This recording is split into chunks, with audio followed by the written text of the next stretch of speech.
There was a ballot that was rejected first.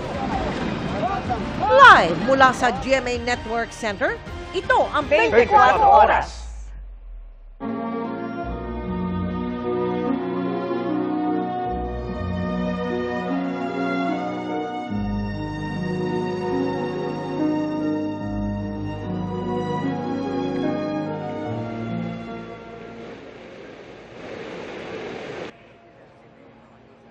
Live nakuha yan sa St. Peter's Square sa Vatican City, kung saan patuloy na bumubuhos sa mga Katoliko, kasunod ng pagpanaw ni Pope Francis. Isa lang yan sa kabi-kabila ng pagpupugay sa tinaguriang People's Pope sa buong mundo, kabilang dito sa Pilipinas. Lahat ng yan, pati ang pagbabalik tanaw sa mga alaala ni Pope Francis, tunghayan buong gabi rito sa 24 Oras. Malungkot na gabi, Luzon, Visayas at Mindanao. Nagluluksa nga ang halos buong mundo, lalo ang milyong-milyong Katoliko dahil sa pagpanaw ni Pope Francis sa edad na 88. Isang araw yan matapos ang pagharap sa publiko ng tinaguriang People's Pope para po sa paggunita sa Linggo ng Pagkabuhay.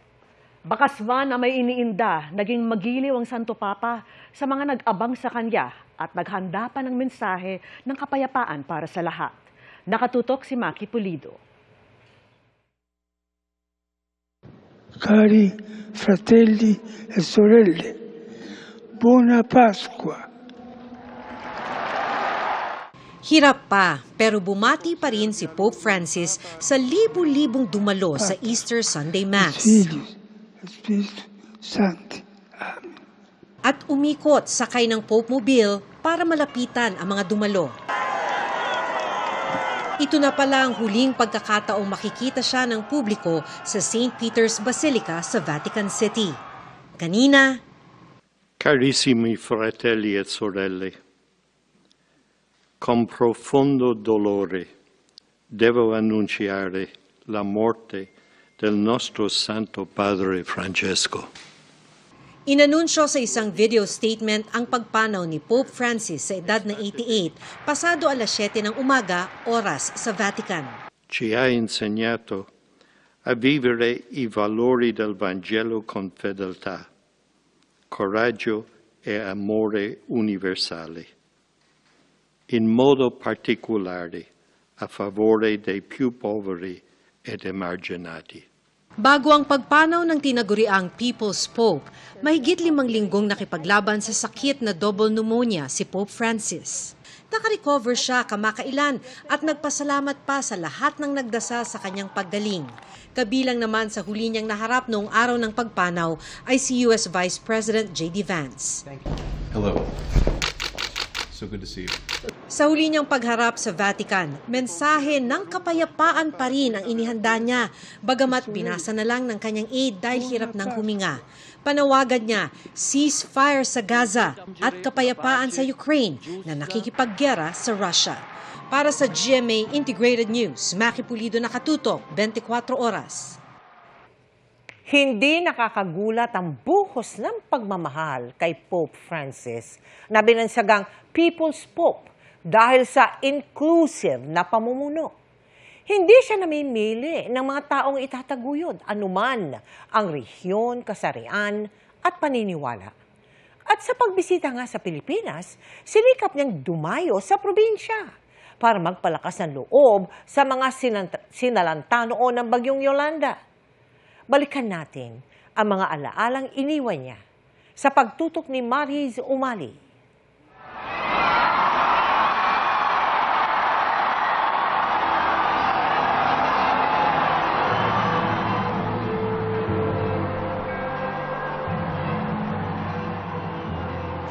Fratelli e sorelle, vi lascio grazie tante dell'accoglienza. Pregate per me. Kahit nang hirangin na siyang ika-266 na Santo Papa noong 2013, sa kaniyang kawan, humiling ng dasal si Pope Francis. pagpapakumbabang magigisnan sa kanya hanggang sa huli. Nang hingin din ang panalangin para sa kanya ng bawat Katolikong mananampalataya. Per favore, non dimenticatevi di pregare per me. Buon pranzo e arrivederci. Ipinanganak bilang si Jorge Mario Bergoglio sa Buenos Aires, Argentina, si Pope Francis, ang unang lider ng simbahang Katolika na mula sa Latin America. Unang Santo Papa na hindi taga-Europa sa loob ng mahigit 1 milenyo at unang Jesuit Pope. Kilalang malapit sa mga maralita, isinunod niya ang kanyang papal name kay Saint Francis of Assisi na anyay kumontra sa karangyaan ng nooy mga makapangyarihan. Prinsipyong tila naging gabay niya kahit noong kardinal pa lang, nang bigyang halaga ang mga salat at mga nahaharap sa kawalan ng hustisya. Nagsilbing ehemplo ng lahat ang payak niyang pamumuhay. A me fa male quando vedo un prete o una suora con la macchina ultimo modello, ma non si può. Dahil sa pagtanggap sa kahit sino o pagiging inclusive, binansagan siyang People's Pope. Malambot ang puso para sa mga tao, pero hindi sa mga nagpapahamak sa kanila. In nome di Dio vi chiedo fermate questo massacro. Kaya hindi nangiming maghayag ng pagkontra sa giyera ng Russia sa Ukraine. Vergine Immacolata, avrei voluto oggi portarti il ringraziamento del popolo ucraino.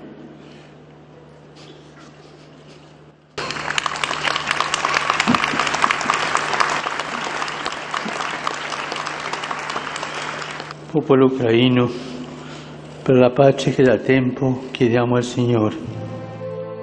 At nagbigay boses kahit sa mga di kapananampalataya tulad ng mga Palestino sa Gaza na inatake ng Israel. Panawagan niya, ceasefire. Noon pa man nagsisilbing tulay na si Pope Francis sa magkakaibang relihiyon. At naging kauna-unahang Santo Papa na bumisita at nagmisa sa Arabian Peninsula. Credo che non è giusto identificare l'Islam con la violenza. Questo non è giusto e non è vero. Ho avuto un dialogo lungo. Sa 11 taon, lumipad siya sa mahigit 50 bansa para sa kanyang apostolic journey. Kabilang ang Pilipinas, kung saan nasaksihan ang largest papal crowd sa kasaysayan ng mundo nang daluhan ng hanggang 7 milyon ang kanyang misa na umapaw hanggang sa mga palibot na kalsada ng Luneta. Thank you very much. Maraming salamat po. Sa pagtitipong ito, na isa rin sa pinakamalaki sa kasaysayan ng Pilipinas, hindi nagpatinag sa ulan ang debosyon ng mga dumalo. Pero dinarayo man, pinili pa rin ang Santo Papa na siya naman ang lumapit sa mga hindi kayang tanawin siya. Tulad ng maraming Tagalete na bumabangon pa ng noon sa hagupit ng bagyong Yolanda. Ang personal niyang pagkumusta sa lagay nila naging isang simbolo ng pag-asa at pagbangon. Kaya hindi na marahil katakataka kung isa si Pope Francis sa mga hindi malilimot na Santo Papa. Iiwan niya ang Vatican matapos ang mahigit 11 taong pamumuno sa simbahang Katolika. Pero hindi ang puso at isipan ng marami, anuman ang pananampalataya.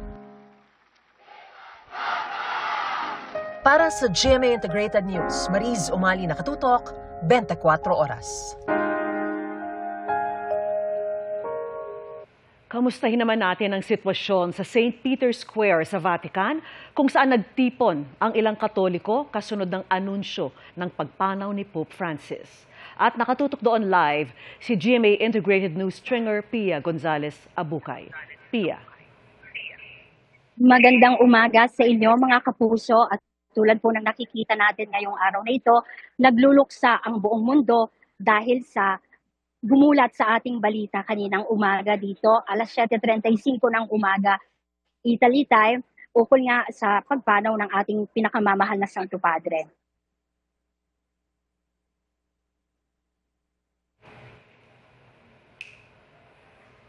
Yes. Pia, ano yung atmosphere dyan sa St. Peter's Square sa mga sandaling ito? Today is Easter Monday, inaasahan na hindi ganito karami ang tao ngayong araw na ito dito sa Rome, bagaman holiday pa rin ito sa Italy. Pero dahil nga sa napabalita kaninang umaga ukol sa pagpanaw ng ating Santo Padre, yung tao na mayroon ngayon dito sa Vatican Square ay tulad pa rin talaga ng mga araw ng nagdaan, tulad ng Holy Week na dumadagsa yung mga nagpoprosesyon na dala ang krus at ang mga tao na naghahanap ng balita ukol sa mga susunod na kaganapan at kung saan nila posibleng makita ang labi ng ating Santo Padre. Pia, gaanong karaming tao na ang nagtitipon dyan nga sa square, At ano yung sentimiento ng marami sa kanila? Alam mo, may mga Pilipino kaming nakita dito sa crowd na mayroon ngayon. Talagang ramdam nila yung lungkot dahil ilang araw nilang nasubaybayan ang pag-appear ni Pope Francis sa publiko during Lenten period. Kaya inaasahan nila at ng maraming Katoliko at maraming mananampalataya na magtutuloy-tuloy na ang paggaling ng ating Santo Padre. Kaya lahat talaga ay nagulat, may mga umiiyak, may mga dala ang Santo Rosario, ang Holy Rosary, at patuloy na nagdadasal. At marami rin umaasa na sana fake news din itong lumabas na ito. Pero unfortunately, hindi na siya fake news at ito ay isang totoong balita na nagumulat sa atin sa buong mundo. Pia, paano nila ipinapahiwatig yung kanilang pagluluksa dito sa pagpanaw ng ating mahal na Santo Papa? Alam mo, maraming mga umiiyak at talagang nalulungkot kasi since nakita nila kahapon si Pope Francis na dumungaw doon sa bintana, inaasahan din nila na makikita si Pope Francis. Ngayon, hopefully, ini-expect nila ng marami sa kanila ay dudungaw si Pope Francis para si Angelus. Pero ang natanggap na lang at nang narinig na lang ng mga mananampalatayang dumagsa ngayon dito sa Vatican Square ay ang kalembang ng St. Peter's na nagtagal siya ng 15 minutes, magmula alas 12 hanggang alas 12:15 dito sa Roma. Narinig na yung dire-diretsong kalembang ng St. Peter's Basilica. Yes.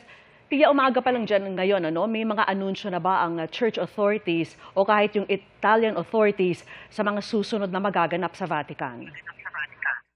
Iyon nga din ang ating patuloy na binabantayan, tinututukan at sa kasalukuyan wala pang official statement mula sa Vatican o kaya sa Italian authority ukol sa mga kaganapan sa susunod na oras. Hindi pa natin alam kung saan magkakaroon ng public viewing at kung saan makikita ng mga libu-libong mananampalataya ang labi ng ating mahal na Santo Padre. Patuloy tayong nakatutok diyan at inaasahang maglalabas sila ng mga official statements sa mga susunod na oras. Pia, kamusta naman yung Filipino community dyan? May natatanaw ka na bang mga Pinoy? Oo, marami na mga Pilipino na nandito sa crowd. At ayun na nga, sabi nila kanina, alam mo ba na namatay na ang ating Santo Padre?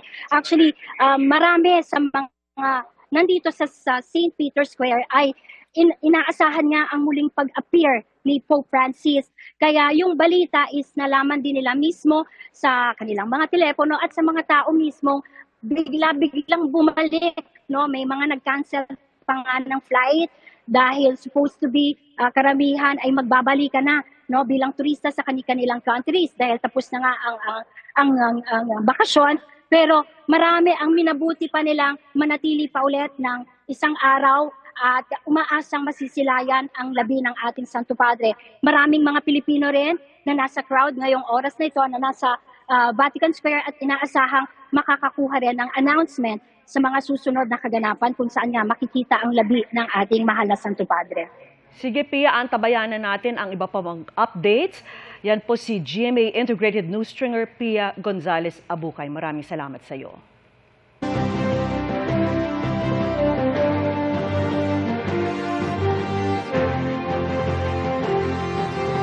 Samantala sa ibang balita mga kapuso, umabot na po sa mahigit 100 reklamo ang iniimbestigahan ng COMELEC kabilang ang mga nangampanya nitong Huwebes at Biyernes Santo kahit po bawal. Dagdag pa riyan ang pamimigay umano ng isang kandidato ng cash card sa mga botante sa Quezon City. Nakatutok si Sandra Aguinaldo. Isang local candidate ng Quezon City ang iniimbestigahan ng Commission on Elections o COMELEC dahil sa posibleng pamimili ng boto. Kasunod yan ang pamimigay umano sa mga botante ng cash card na may lamang 2,000 pesos. USSC cards yun, na may parang SIM card na nandun. Yun pala ay doon sa mga accredited na stores, pwedeng yun ang gamitin na ipambili o ipang-discount. Yan po ay vote buying. Although hindi pa natin sinasabi kung sino ang involved. Ang tanong doon, kung sakali bang yan ay initial, meron pa bang ilalagay pa doon. Sabi ni COMELEC Chairman George Erwin Garcia, hindi pa raw pala sapat na nakipagtulungan sila sa mga kumpanya ng e-wallets dahil may ibang pamamaraan pa ang digital vote buying. Mapapanagot natin kung mapapatunayan, hindi lamang po yung mismong kandidato, kung hindi yung mismong platform na ginamit para makapag-issue ng ganitong klaseng card. Sabi ng COMELEC, nasa 120 na ang iniimbestigahan nilang reklamo ng vote buying at abuse of state resources. Bukod dyan, iniimbestigahan din ang sumbong na isang party list at 3 local candidates ang nangampanya nitong Huwebes at Biyernes Santo na ipinagbabawal ng batas. Meron po dyan, nagkampanya gamit pa rin ang kanila pong social media accounts. So ibig sabihin, pangangampanya pa rin po yan. Hindi pa rin sila tumigil sa pagkakampanya. Dahil po dyan, kasama po yan sa iimbestigahan at i-issuehan din ng show cause order. Inilunsad naman ng COMELEC ang komite na mangangasiwa sa random manual audit ng piling presinto matapos ang eleksyon sa Mayo. Dito mano-manong bibilangin ang resulta at ikukumpara sa resulta mula sa makina. 762 na presinto sa bansa at isa sa abroad ang i-audit sa loob ng 45 days. Kahit ano pa man yung mga nanggagaling na issue sa labas, ano pa man yung mga pagdududa, laging napoprove sa random manual audit na wala pong mali, wala pong hindi accurate na count ng ating mga balota. Para sa GMA Integrated News, Sandra Aguinaldo, Nakatutok, 24 Oras.